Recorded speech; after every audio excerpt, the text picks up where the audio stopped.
കോളറിൽ വരുന്ന ടിഷ്യൂ കസവാണ് കേട്ടോ. കണ്ടോ, നല്ല ഹെവി ആയിട്ടുള്ള ബീഡ്സ് വർക്കാണ് ഈ ഏരിയയിലേക്ക് കൊടുത്തിരിക്കുന്നത്. കോളർ വന്നിട്ട് നല്ല ഹെവി ആയിട്ടുള്ള ബീഡ്സ് വർക്കാണ്. ഡിസൈൻ സ്ലിറ്റഡ് ആണ്, ഡീറ്റെയിൽ ആയിട്ടാണ്. അതുപോലെ അതിന്റെ താഴെ ഭാഗത്തേക്ക് നല്ല ഹെവി ആയിട്ടുള്ള നല്ല ഗോൾഡൻ കളറിൽ ബീഡ്സ് വർക്കാണ് കേട്ടോ കൊടുത്തിരിക്കുന്നത്. ഇവിടെ ഇങ്ങനെ ഒരു ഓപ്പണിംഗ് ഉണ്ട്. ഈ കോളർ ജോയിൻ ചെയ്യുന്ന ഭാഗത്തേക്ക് ഒരു ബട്ടൺ വർക്കാണ് കേട്ടോ. ബാക്കിൽ നിന്നുള്ള ബട്ടൺ ആണ് കൊടുത്തിരിക്കുന്നത്. വരുന്നത് സൈഡ് സ്ലിറ്റഡ് ആണ്, കോട്ടൺ ലൈനിങ് അറ്റാച്ച്ഡ് ആണ്, 3/4 സ്ലീവ്സ് ആണ്. സ്ലീവ്സിന്റെ എൻഡിലും ആ കസവിന്റെ ഫാബ്രിക് വന്നിട്ടുണ്ട്. അപ്പൊ ബാക്കിലേക്കും ഇതുപോലെ തന്നെ നല്ല ഹെവി ആയിട്ടുള്ള വർക്ക് ആ ബാക്കിലേക്കും വന്നിട്ടുണ്ട്. അപ്പൊ ഇതാണ് ഇതിന്റെ ഫ്രണ്ടിലെ വർക്ക്, ഇങ്ങനെയാണ് വരുന്നത്.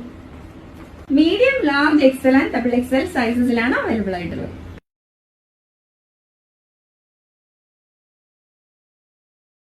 അപ്പൊ ഇതിനോടൊപ്പം നമുക്ക് ബോട്ടം കൂടെ നമുക്ക് അവൈലബിൾ ആക്കാവുന്നതാണ്. അപ്പൊ നിങ്ങൾക്ക് ടോപ്പ് മാത്രമായിട്ട് വാങ്ങിക്കാം, അതുപോലെ തന്നെ ബോട്ടവും വാങ്ങിക്കാവുന്നതാണ് കേട്ടോ.